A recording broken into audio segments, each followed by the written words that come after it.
Programme করতে চাইলে সেখানে মানুষকে পিটাতে হবে এবং গ্রেফতার করতে হবে। তা আসলে সচিবালয় যেখানে মানুষ মিছিল করে সেখানে প্রবেশ পর্যন্ত করে ফেলে, অথচ সেখানে পুলিশের কোনো প্রতিক্রিয়া আমরা দেখছি না। কিন্তু প্রথম আলোর সামনে চলে গেলে সেখানে পুলিশের আলহামদুলিল্লাহ আলহামদুলিল্লাহ ওয়াকাফা ওয়া সালামুন আলা ইবাদিহিল্লাযীনা ইসতাফা আম্মা বা'দ। সম্মানিত ফেসবুক বন্ধুগণ, আপনারা যে যেখান থেকে আমাকে দেখছেন সকলকে জানাচ্ছি আমার সালমা টিভির পক্ষ থেকে আপনাদেরকে অসংখ্য ধন্যবাদ। তো সম্মানিত বন্ধুগণ, আপনারা ভিডিওটি শুরু থেকে নিয়ে শেষ পর্যন্ত আপনারা স্কিপ না করে দেখবেন। ইনশাল্লাহ আপনাদের কাছে ভালো লাগবে। আর বিশেষ করে আপনাদের মতামত কমেন্ট বক্সে লিখে জানাবেন। আর বিশেষ করে আমার পেজে নতুন হলে একটি ফলো দিয়ে পাশে থাকবেন। আর যারা পুরাতন আছেন সবাইকে অসংখ্য ধন্যবাদ জানাচ্ছি। তো সম্মানিত বন্ধুগণ, আজকে আমি গুরুত্বপূর্ণ কয়েকটি কথা আপনাদের সাথে শেয়ার করব। তো আপনারা সবাই মনোযোগ দিয়ে কথাগুলো শুনবেন।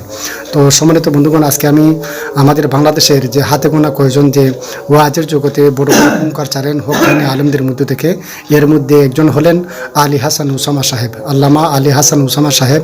ওনার একটি বক্তব্য শুনেছি। আসলে ওনার বক্তব্য শোনার পরে আসলে যারা ওনার বক্তব্য শুনেছে তাদের আমি মনে করি না তাদের রক্ত গরম হয় নাই। অর্থাৎ যারা আলী হাসান উসামা সাহেবের বক্তব্যটা শুনেছেন, আমি বলবো যে আমার শরীরের রক্তটা গরম হয়ে গেছে। যারা শুনেছেন তাদেরও গরম হয়ে গেছে।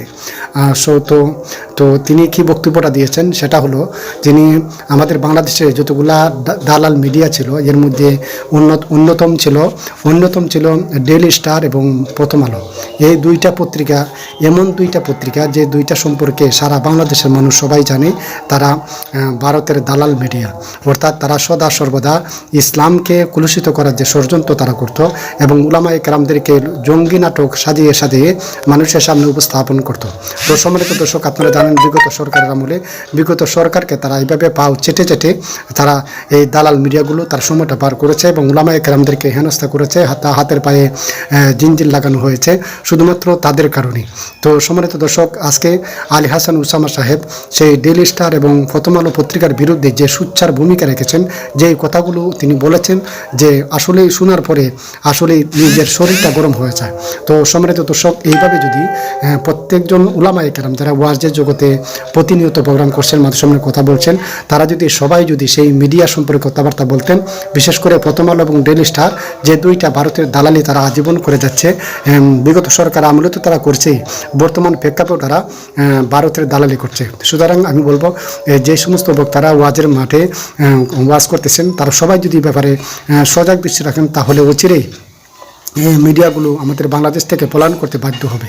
তো সম্মানিত দর্শক, আপনারা জানেন গত কয়েকদিন আগে সেই ডেইলি স্টার এবং প্রথম আলোর পত্রিকার সামনে গত কয়েকজন ছাত্র জনতা আন্দোলন করার জন্য সেখানে তারা শান্তিপূর্ণভাবে একটা মিছিলের আয়োজন করেছিল।